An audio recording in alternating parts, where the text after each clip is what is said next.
The overridden onCreate method for our activity configures the activity and also sets up some broadcast receivers so that the activity can be notified when the Bluetooth services of the operating system find another Bluetooth device nearby, and also when the discovery process for finding Bluetooth devices completes. So let's take a look at the onCreate method. You'll notice a new feature here at line 46 where we call the activity class's requestWindowFeature method with the argument window.featureIndeterminate.progress. Now what this is going to do is display an indeterminate progress indicator, which is basically a spinning icon.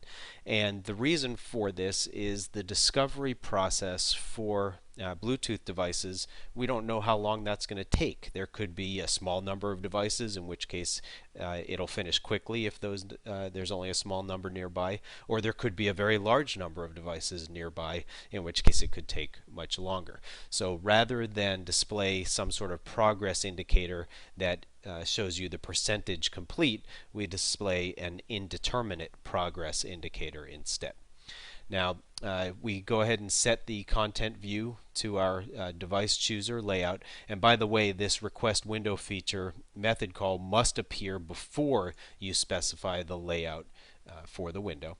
We also immediately set the activity's result to result_cancelled in case the user returns back to the prior activity during the discovery process for other Bluetooth devices.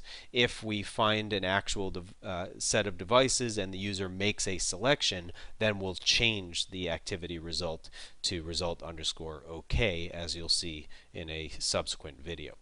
We set up our scan button as well. If the user clicks the scan button, we're going to call our own method start discovery, which we'll look at in a subsequent video. Then we create the array adapter that will be used to populate the list view in this activity, and we specify what each list view item's layout should be by providing the ID for that layout. Next, we get a reference to the list view, set its adapter to the found devices adapter we just created, and also set the on-item click listener for a given item within the list view to the device's list item click listener, which we'll define later on in this class. Next, at lines 80 through 82, we register a broadcast receiver that is looking specifically for Bluetooth device.actionFound notifications. Now basically every time the Bluetooth subsystem finds a nearby device, it can deliver that message into our app, and our app can then respond to that because we're registering at line 82 the device chooser receiver, which is a broadcast receiver that we'll define a little bit later in this class to respond to those filtered events.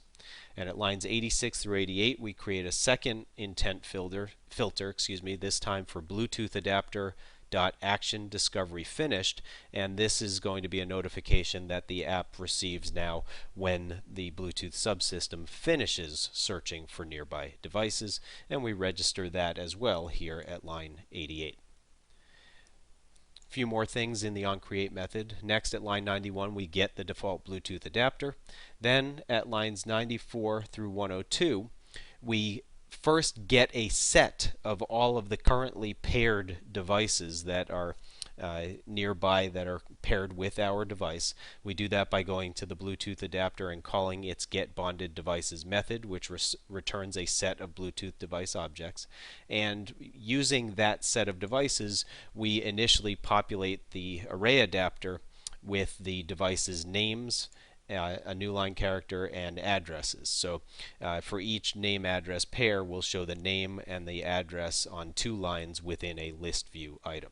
And this will just display all of the local devices that have already been paired up with the device that's making the getBondedDevices call.